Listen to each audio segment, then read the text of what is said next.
In this chapter, we can see how plants and animals reproduce.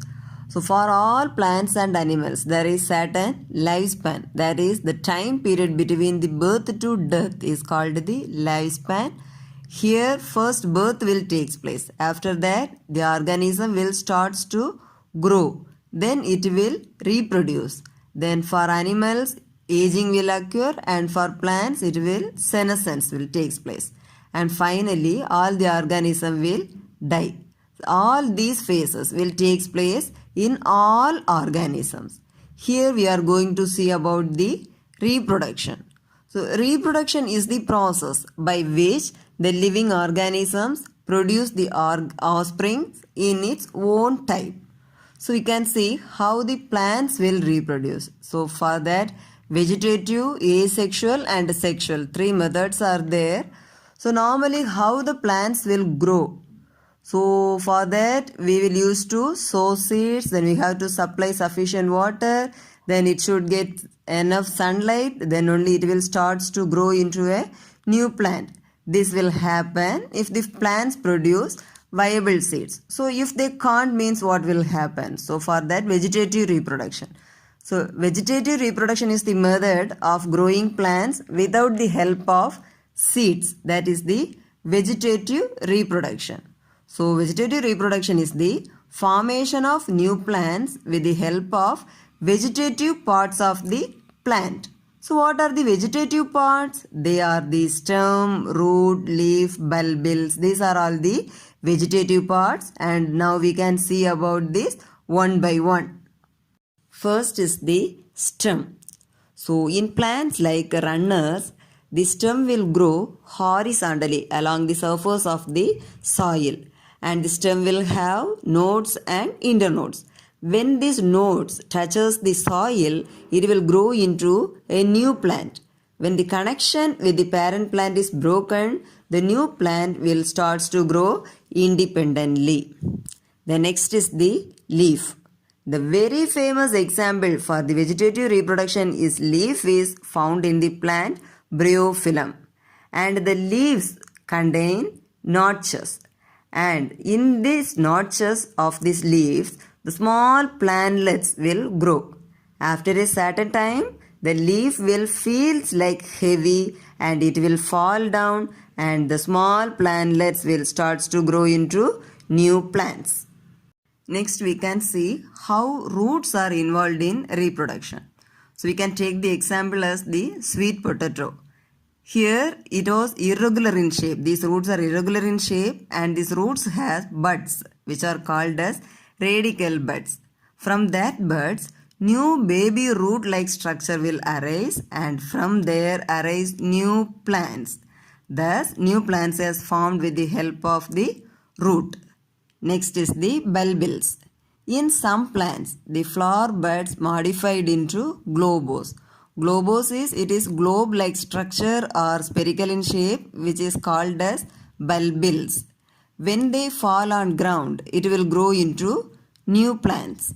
Example, agave. It is a type of aloe vera.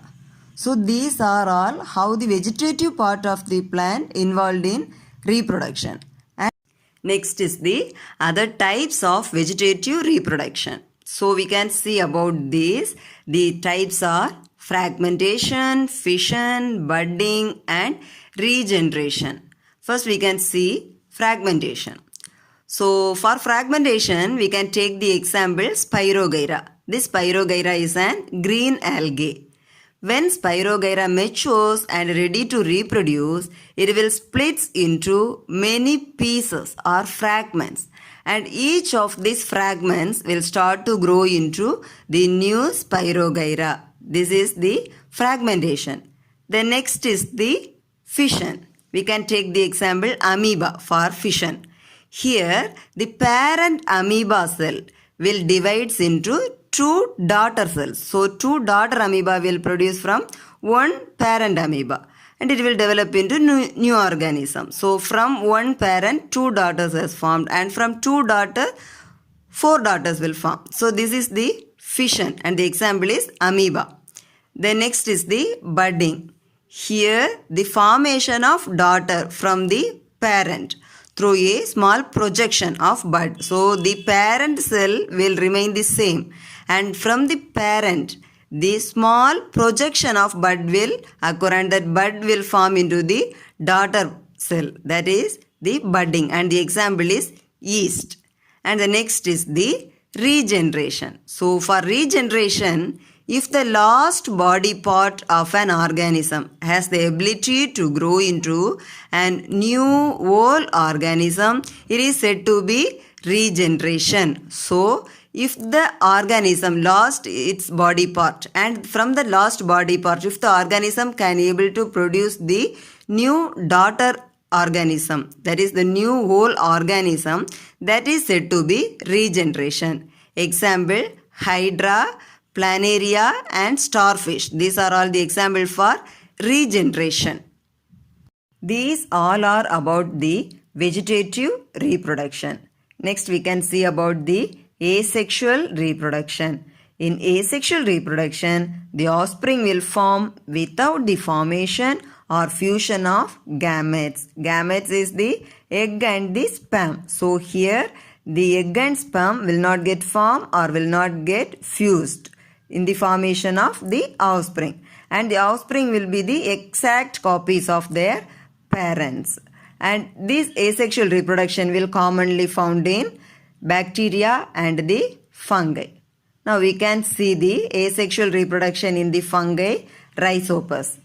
And the rhizopus contain hyphae, sporangia, spores.